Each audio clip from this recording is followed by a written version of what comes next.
said that they told a great story? Put your hand up again. Do you want to share your story? Can we give her a round of applause, please? Thank you. Come on. So if I can get you to come up on stage, that would be terrific.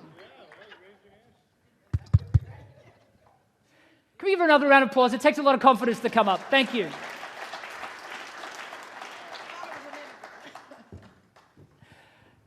So I'm going to stand as far away from you as I can so that you can share with everybody. And what I would love you to do is just share one of these stories with the audience. Okay, the story I shared was a transaction that I worked on, and it was for one of my investors who basically had a very difficult file. It ended up being a probate file with 25 heirs, and it was during the time of COVID. So it was very difficult trying to locate all these 25 heirs and convince them all to sign. The investor only got one signature, sent me the file, and said, we're ready to go. And when we did our search, I'm like, no, there's actually 25 of them that needs to sign. So I started searching for these people, trying to find them. The gentleman that signed, one of the heirs, hadn't spoke to certain relatives in years and had no idea where they were. So we started doing our due diligence, found them in different states, found that a couple people were dead, and so now there was another heir. So it took us 1 year and 4 months to close that file. That investor said to me within 3 months, I don't want to deal with it anymore. I said, fine, I do, and I will close it, so stick with me. And he's like, no, you just take the deal. I said, okay, fine. So I went ahead and worked it.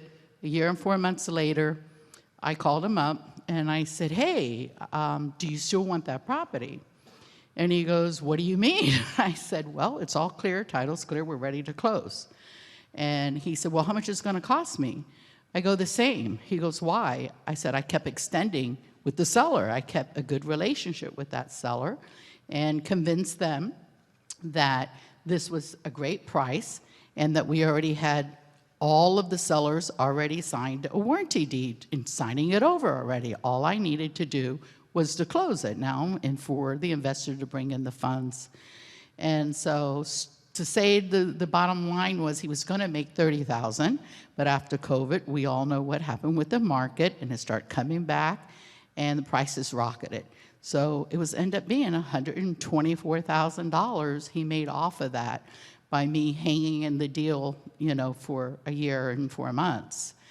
So that was my story, and to overcome it, for me to overcome that was basically, you know, I tell that story to my investors all the time now. Like, they'll call me and they're like, this file is, you know, taking up too much of my time. I go, well, let go of it, give it to us. We'll get it closed, just step back and keep doing what you're doing. And that's pretty much how we've grown to our business with Investors for Title Company is doing that and giving that extra service. Terrific. Can we give a round of applause? Can I ask you to stay up for a little second? What? I'll just get you to stay with us for a little second. We're going to do an exercise together. Firstly, who here thought that was a great story?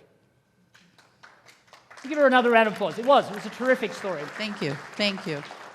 Now, we're going to ask a couple of other questions. They're going to get deeper just to work out whether or not, if we told the story slightly differently, whether this could be an amazing tool that we could use when we're trying to get investors on board. Right. Okay, so let me ask you, who here felt like the story was told concisely? Was, right? Yeah, it was definitely told concisely. Did she speak about the customer's emotions? Did she? A little bit? Do you think you talked about the customer's emotions? Just that they give up. Okay, so there's a couple of things here. So for an investor that thinks they've got a deal that's going to make $30,000, that's exciting, right? Do you think that they worked a little bit to try and get that deal? Yeah, they put a lot of energy in it in the beginning, yes. So it's probably a little demoralizing to find out that there's all these issues and 4 months later, it's just exhausting, and to give up on something when you put in that much effort. Yeah, it was. Okay. Do you think they were excited at the end when they found out that? Oh, they were very excited. They even showed it with a bottle of perfume. They were excited. How is that not part of the story? Very appreciative, you know. Okay. So here's what's interesting. Firstly, what was the customer's name? First name's fine. You can make it up I'll if you say the like. name of their company because they're a personal friend of mine and they're okay with it. Rockwood. Okay, so here's what I want you to know. When you say the customer doesn't have any emotions. You can't feel the emotions of the customer. You also can't feel the emotions of the company. You know, a while back, I did some work for a billion-dollar cloud company.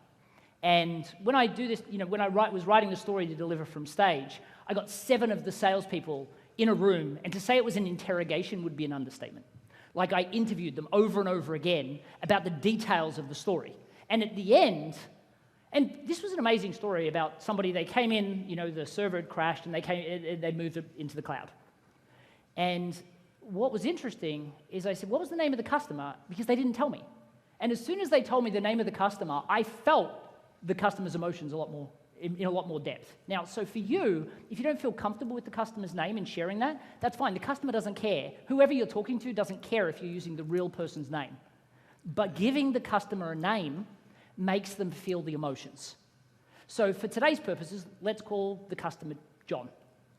Okay? So we're going to give the customer a name. Now, what was interesting is when I was interviewing this person, because when we're talking about the emotions, when I was interviewing these people, I was like, well, why did they decide to go into the cloud, right? And they actually didn't know. So they had to go away and figure it out. And it turns out the server crashed just before Christmas and they couldn't run payroll. The customer's name was David. David was the guy that ruined Christmas. No one could get paid just before the biggest spending season of the year. And he had to get all of his team, including himself, to work right throughout Christmas to get everyone paid before New Year's. Think about how he felt, probably worried about getting fired. But when we attach it to David, we can feel it all. And it's so important that we bring in those emotions. You know, I had a gym franchise that I worked with, and she told this great story about this person who lost weight through personal training. Why did she want to lose the weight? She was trying to get pregnant. The doctor said if she didn't lose weight, she couldn't get pregnant. The reason why this whole conversation transpired, she was canceling her gym membership. She'd given up. Did she lose the weight? Yes. Did she get pregnant? Yes. How did the husband feel about to becoming a dad? How did the parents feel about becoming grandparents? This is what makes a story so much more powerful. Okay. Did we speak about how the customer is better off now? Oh, yeah. I mean, the customer's a lot better off now and actually sends me all his deals and, you know, entrusts my opinion more that he's gone through that experience and, you know, and loves my team. I mean, every Valentine's Day, I get a heart-shaped pizza delivered, low-carb keto. So, yeah, I mean, we became to know each other more on a personal level, you know. I know he has his 2 little kids. I've gone to the birthday parties. It's turned into more of a, you know, a good relationship, and I think it made it stronger, you know, when he saw that I actually cared. And I think that's the message that I see that you're providing is you have to show that you have some connection with that person and that you care about them to make them feel warm and fuzzy, I call it. Absolutely. Well, let me ask you a question. Like, $124,000, was that a lot of money to John? It was. It was at that time because, you know, it was in COVID. The market was rough. So that made a difference, you know, for him because it was one of his salespeople who actually was struggling financially. And at that time, that particular salesperson, William, his father was going through cancer and he was losing his father, so he really could not work during that time. He was taking care of his dad. So for that money to come in at that point in his life, it meant a lot. And, you know, so. Who here felt like that was the most important part of the story?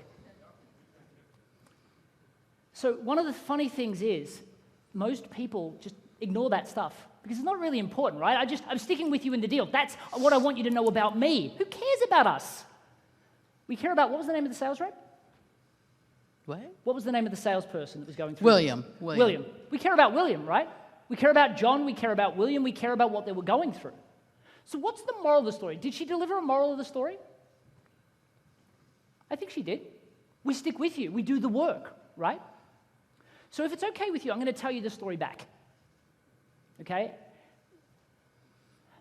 One of the things that's really important for you all to understand about when we work with customers is that we are in it through the good and the bad. And we are in it for the long haul. As a matter of fact, one of the things that I find is investors are willing to give up before we are because we know how important every deal is. And sometimes when times are good, because we hold on to those deals, when times are bad, things will still sail through because we put in the hustle for you. A lot of investors now trust us to do the work. And actually, a great example of that was John. See, when John came to us, he had a deal. He was so ecstatic. He was going to make $30,000 off it. And to him, at that time, it was a lot of money. The problem was that there were so many issues with getting signatures, finding out that were people dead. To go through this smorgasbord of problems that it had would blow your mind. But I have to tell you, after 4 months, John had given up. I mean, John went, you know what, for 30 grand, it is just not worth the amount of hassle.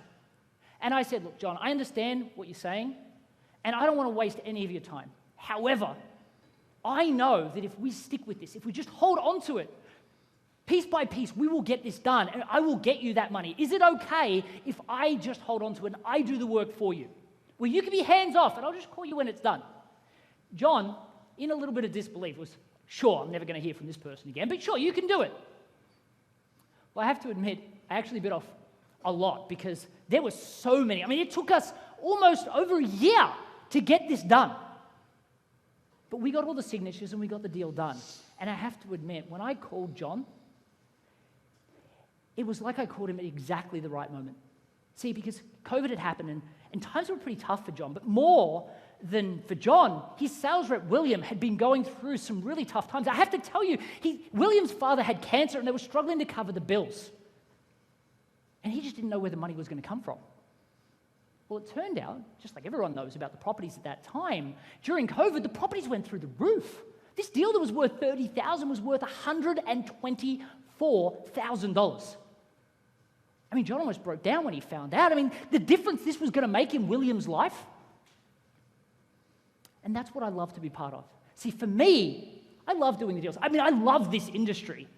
But more importantly, I love calling people and telling them about the deals that they don't even care about anymore and help change their lives with them. Does that make sense? Thank you so much for sharing that story. I so Thank you for appreciate having it. me up here. Thank you.